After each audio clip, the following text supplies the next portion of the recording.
বাজারে যার দোকান আছে কতটি হেতেও ক্ষতিগ্রস্ত, এরকম ভাবে যার নাই হেতেও ক্ষতিগ্রস্ত। যা ছেলে ইটালিতে চাকরি করে হেতেও ক্ষতিগ্রস্ত, যা ছেলে ইটালি যায় নাই হেতেও ক্ষতিগ্রস্ত। সর্বনাশ সমস্ত মান আলিমসান আলেমটা শুনিয়েন আলিফলামে এসছে রাখি সমস্ত মানুষ ক্ষতিগ্রস্ত। কিন্তু 4টা কাজে একেবারে গুনি গুনি নিয়ে 4টা কাজে যারা জীবন ব্যয় করে তারা ক্ষতিগ্রস্ত নয়। তাইলে আমরা ক্ষতিগ্রস্ত হব না? 4টা কাজের মধ্যে জীবন ব্যয় করব কি? ইল্লাল্লাযীনা আমানু, যারা ঈমান অর্জন করে, ঈমান অর্জন করার জন্য সময় নষ্ট করে সে ক্ষতিগ্রস্ত হয় না। তাহলে আমরা দুনিয়ার বসে বসে ঈমান অর্জন করব। ঈমান এনে বাপের করেন না, ঈমান পৈতৃক সূত্রে পাওয়া যায় না, জমি পাওয়া যায়, বাপ মরি গেলে হুতে আয়। কিন্তু ঈমান বাপ ঈমানদার ছিল আমি ঈমানদার হবে না, এটা সম্ভব না। ডাক্তারের ছেলে ডাক্তার হয় না, ডাক্তারি হরণ লাগে, পৈতৃক সূত্রে ডাক্তার হয় না।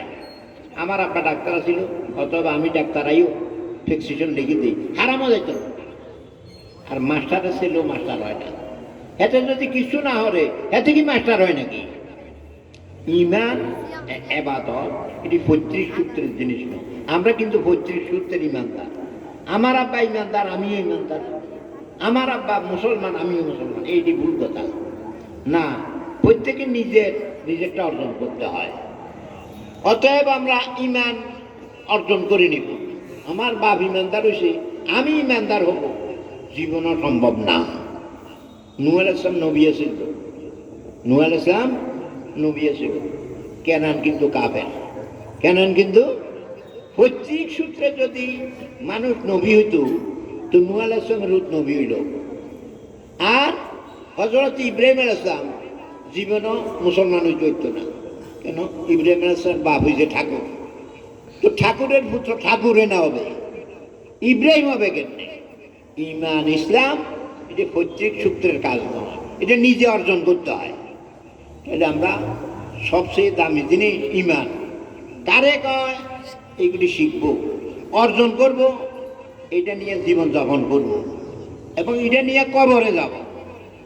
তখন দেখবেন ঈমান যে কত বড় দামি জিনিস। পৃথিবীর বুকে এত দামি জিনিস নেই, একটা বালুকণা পরিমাণ সঠিক ঈমান। আমাদের ঈমান আছে কিন্তু সঠিক নয়, এটি মধ্যে শিরিক আছে। কি আছে? 1,00,000 মণ গোস্তের মধ্যে 1 কেজি যদি বিষ দেয়, গোস্ত থাকে না, এটি বিষ হয়ে যায়। ঠিক বড় ঈমানদার এটির মধ্যে শিরিক করছে অল্প, এইটাও ঈমান থাকে না, এইটাও শিরিক হয়ে যায়। তো আমরা ঈমানতে আছে শিরিকের সাথে জড়িত খাঁটি ঈমান। বালুকণা পরিমাণ খাঁটি ঈমান। কিরকম বালু কণা? খালি চোখে দেখা যায় না, জানলা দিয়ে রৌদ্র আসলে উঠতে দেখা যায়, এটা দেখো জাররা। এতটুকু পরিমাণ খাঁটি ঈমান যদি কোনো বন্ধায় নিয়ে কবরে যাইতে পারে, কবরে যেতে পারে, নামাজ নাই, রোজা নাই, কিচ্ছু নেই, এই মরবার সময় ঈমানটা আসিব, এই বালুকণার পরিমাণ। আল্লাহ পাক তাকে 10টা দুনিয়ার সমান বেহেশত দিবে। আমার জানা মতে নামাজও লাভ, রোজাও লাভ, হজও লাভ, কিন্তু ঈমানের সমান না। ঈমানের, তাইলে আমি যদি ঈমান ঠিক করি হজের লাভ হবে, রোজার লাভ হবে, সদকার লাভ হবে, জিকিরের লাভ হবে। যদি ঈমানে না নেই তো সব শেষ। তাহলে 7 জিনিসে জীবন ব্যয় করব, ঈমানের পিছনে, ইবাদতের পিছনে।